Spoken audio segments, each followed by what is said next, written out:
이사야 2장을 묵상하겠습니다.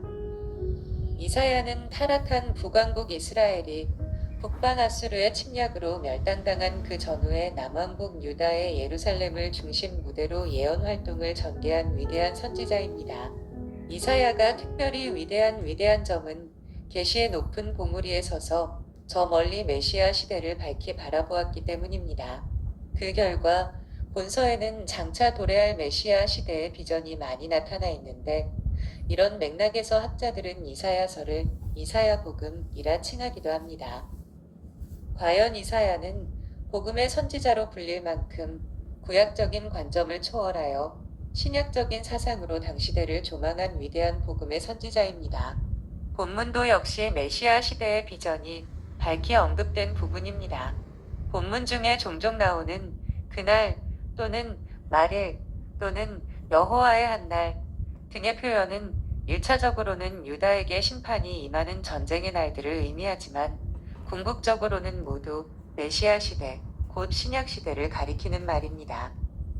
여기서 메시아 시대는 메시아이신 예수의 초림으로 시작되고 예수의 재림으로 완성되는 그 전체 기간을 가리킵니다. 이사야는 메시아 시대가 도래하기 700여 년 전 구약의 아하스 왕 당시에 벌써 그 날을 소망하고 또한 대비하라고 외친 것입니다. 2장 1절에서 4절은 메시아의 영광스런 통치를 보여줍니다. 북왕국 이스라엘의 멸망을 전후하여 남왕국 유다에는 사회 전체가 죄악과 부패로 멍들어 있었습니다. 이러한 사실을 개탄하며 하나님의 심판 경고와 사유의 은총에 관한 메시지를 전했던 이사야 선지자는 본문에 이르러 말일에 도래할 메시아의 나라와 그 나라가 지닌 영광스러움과 평화로움을 전하게 됩니다. 그럼으로써 죄악에 빠진 이스라엘 백성들로 하여금 메시아의 도래를 고대하도록 인도합니다. 본문에 언급되어 있는 메시아가 다스리는 나라의 특징을 살펴보면 다음과 같습니다. 첫째로 말일의 모든 나라, 모든 민족 위에 굳게 설 것이라는 것입니다. 말일이란 그 날들의 뒤라는 뜻으로 하나님이 정해 두신 먼 미래의 한 시점을 가리킵니다. 여기서는 구약 시대의 끝, 곧 메시아의 시대, 곧 신약 시대, 메시아의 초림과 재림 사이의 기간을 가리키는 것으로 이해됩니다. 한편 이때 여호와의 전해산이 모든 산 꼭대기에 굳게 설 것이라고 합니다. 이 말은 여호와의 전해산, 곧 하나님의 나라 혹은 교회가 온 세상 위에 굳게 세워질 것을 의미합니다. 즉 메시아 왕국 곧 하나님의 나라가 온 땅에 편만하게 되며 하나님의 이름으로 모인 교회가 세상의 온갖 핍박을 견뎌내고 궁극적으로 승리하게 될 것이라는 아름다운 비전을 제시한 것이라 하겠습니다. 정녕 이러한 원대한 비전은 오늘 죄악 세상에서 고군분투하고 있는 우리 성도들에게 위로와 소망의 근거가 되기에 충분합니다. 둘째로, 만민들을 모아들일 것입니다. 메시아가 다스리는 나라가 도래하면 세상 만민에게 거국적인 변화가 일어날 것입니다. 그 변화란 다름 아닌 생명과 복락의 근원이신 메시아를 향해 만민이 마치 무르르듯 그분이 거하시는 신령한 예루살렘으로 모여드는 것입니다. 사실 인간이 하나님을 배반하여 범죄했을 때는 생명의 근원이신 하나님에게서 떠나온 세상으로 흩어지는 아픈 역사를 맞아야만 했었습니다. 하지만 인류의 죄와 허물을 속량하시고 구원하실 메시아의 시대가 도래하면 온 세상 만민이 생명의 말씀을 좇아 마치 강물들이 바다로 자연스럽게 모여들 듯 그렇게 메시아를 향하여 모여들 것입니다. 이 같은 예언은 말일에 있을 하나님의 계시의 역동적인 효력과 감화력 및 수많은 백성들이 구원의 반열에 들어서게 될 것이라는 아름다운 소망을 제시해주고 있습니다. 셋째로, 공의와 평화가 실현될 것입니다. 하나님은 절대 거룩한 분이십니다. 따라서 그분이 친히 다스리는 나라가 도래하면 이 땅의 불의와 불법이 청산되고 당신이 친히 세우신 의로운 법이 온 세상을 지배하게 될 것입니다. 사실 하나님의 나라는 죄가 완전히 도말되는 곳에서 실현됩니다.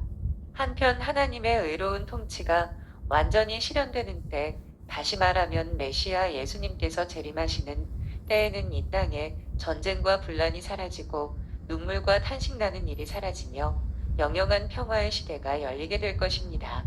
왜냐하면 그때는 하나님의 공의로운 심판으로 인해 모든 불법과 죄악이 사라지고 하나님이 친히 왕이 되시어 모든 인류를 은혜와 사랑으로 주장하실 것이기 때문입니다. 이사야 2장 5절에서 22절은 우상 숭배자들에게 임할 심판에 대한 내용입니다. 행복과 평화가 넘치는 메시아 시대에 대한 원대한 비전을 제시했던 이사야 선지자는 그 같은 메시아 시대의 도래에 앞서 선결되어야 할 이스라엘 백성들의 죄 문제를 지적하고 책망하게 됩니다. 특히 본문에는 하나님의 거룩한 선민이 하나님을 떠나 각종 우상을 숭배하게 될 때에는 필연적으로 하나님으로부터 준엄한 징벌을 받을 수밖에 없다는 사실을 엄히 일깨웁니다.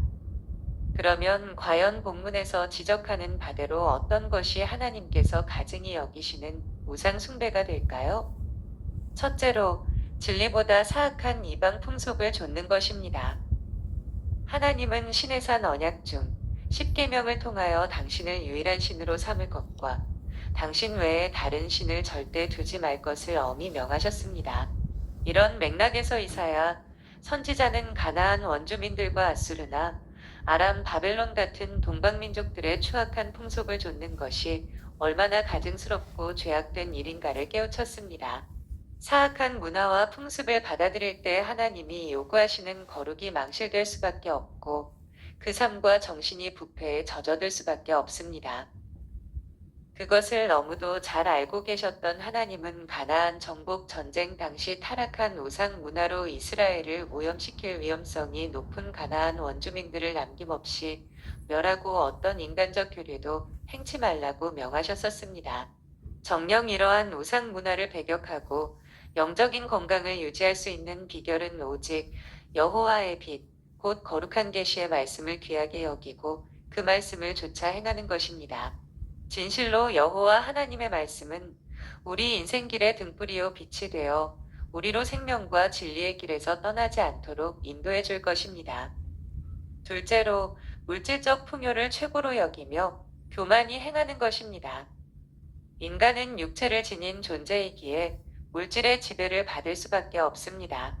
사실 인간이 필요로 하는 물질은 그 자체로서는 결코 악하지 않습니다. 하지만 그것에 심취하여 하나님보다 물질에 더 큰 기대와 소망을 두는 것은 바로 하나님이 가증히 여기시는 우상 숭배의 죄악이 됩니다.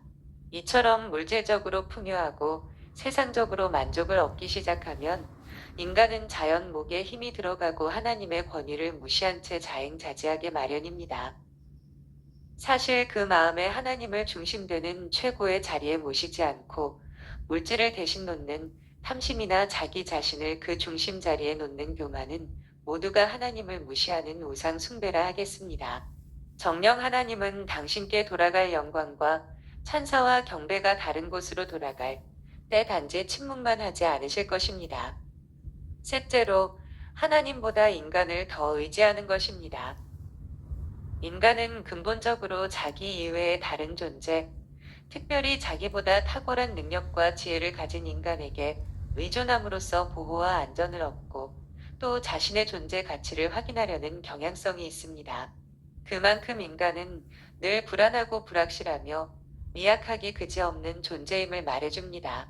그런데 이런 인간의 타인 의존성이 잘못 발전하면 하나님이 가증히 여기시는 우상숭배의 죄로 나아갈 수밖에 없습니다. 실로 인간은 아무리 탁월하고 우수한 존재라 할지라도 그의 생명은 유한하며 무상합니다. 그러기에 이사야는 너희는 인생을 의지하지 말라. 그의 호흡은 코에 있나니 수의 칠가치가 어디 있느냐? 라고 묻고 있는 것입니다. 여기서 호흡이 코에 있다 함은 죽음을 피할 수 없는 미약하고 보잘것없는 인간 실상을 깨우쳐주는 말입니다. 정녕 아무리 능력과 지혜와 위용이 뛰어난 인간이라 할지라도 그의 코에 호흡이 멈춰지고 나면 그 생명은 끝이 나고 그가 소유한 모든 것들이 허무하게 끝이 나고 맙니다. 이처럼 허무한 인생을 의지하는 것처럼 어리석고 절망적인 어디 있단 말인가요?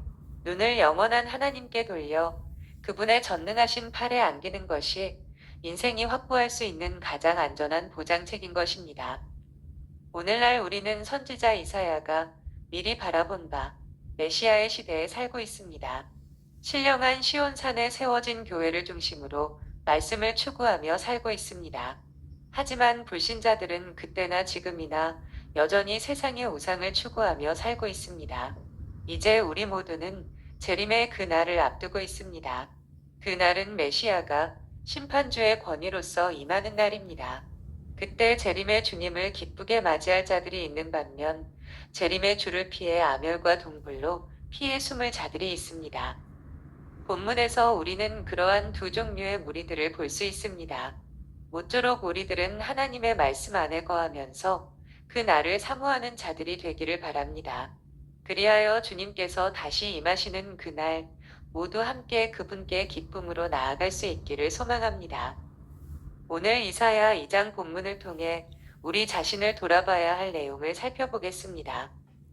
첫째로 재림에 예수님께서 임하사 만민을 심판하실 그날에 대해 성경은 거듭거듭 말하고 있습니다.